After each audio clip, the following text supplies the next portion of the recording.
I'm going to make a video on how to make one of these pens.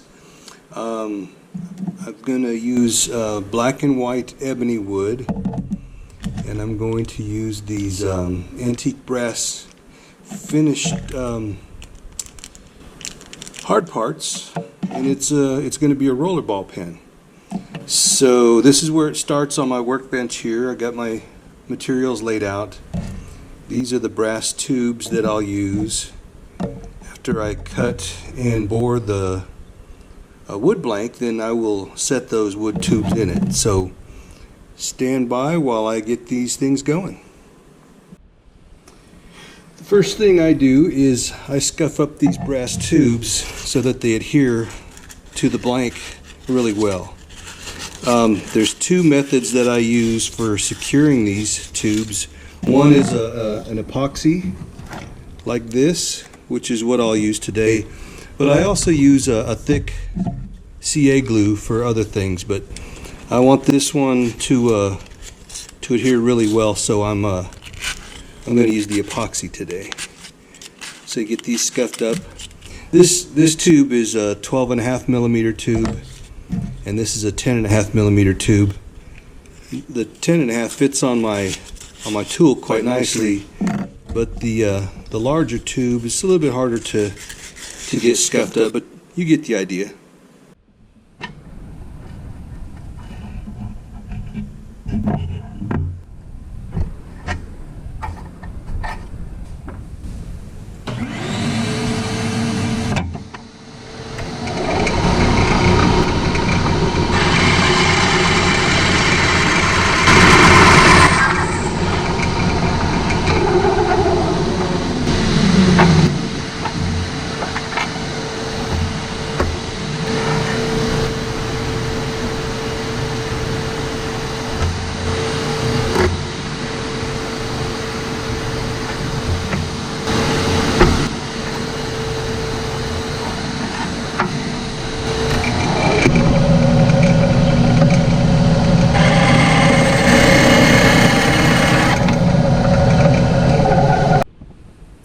Got my blanks cut and sized to the right tubes, and the next thing is drilling out the centers.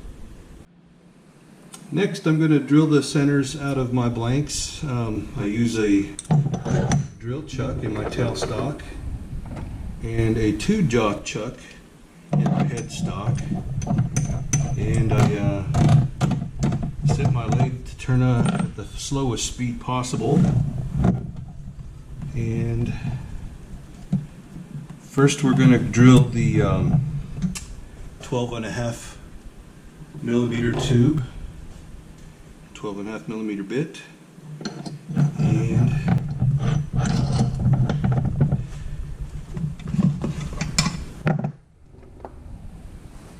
like so.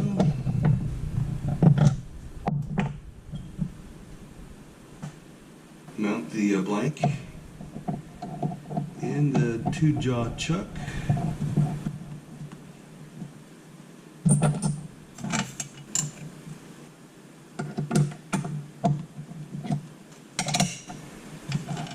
Pretty straightforward. A lot of folks like to use a drill press to do this, and I do on some materials like deer antler and other things, but these wood blanks, it's just easier. I get a better drill, a better centered hole using the lathe to drill.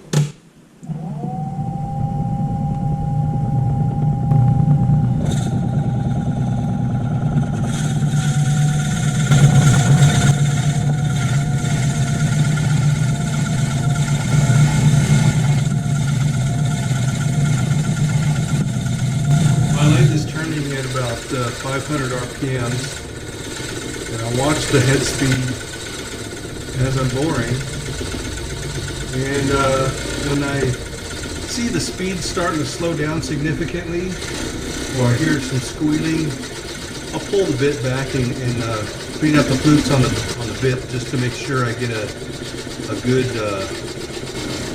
bore. And this ensures that I don't split the wood or have a blowout at the other end of the wood.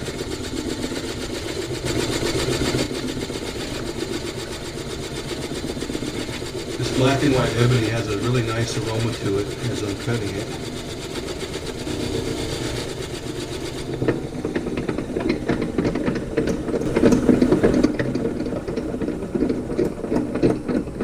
You can see my bit is starting to fill up, so I cleaned it off. I'm about halfway through this blank.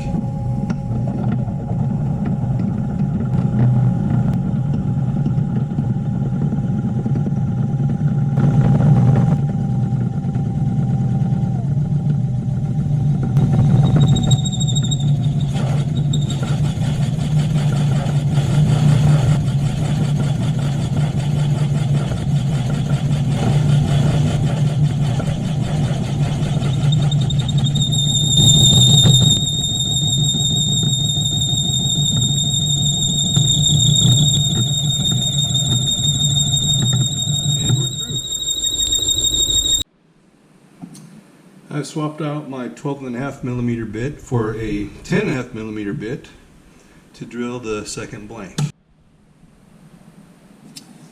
Okay, back at the workbench, the epoxy has cured on my blanks, and so now what I have to do is I have to true these up so that the brass and the wood are the exact same level. I've got to take the wood down so it reaches the top of the brass tube on both sides. And I'll do this on the disc sander.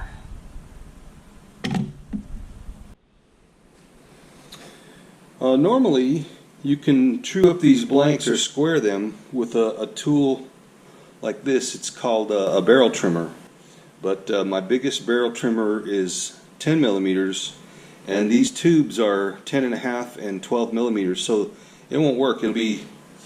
There's too much play in there, so I have to use the belt sander. This is going to get kind of loud, so I won't narrate while this is running, but watch this.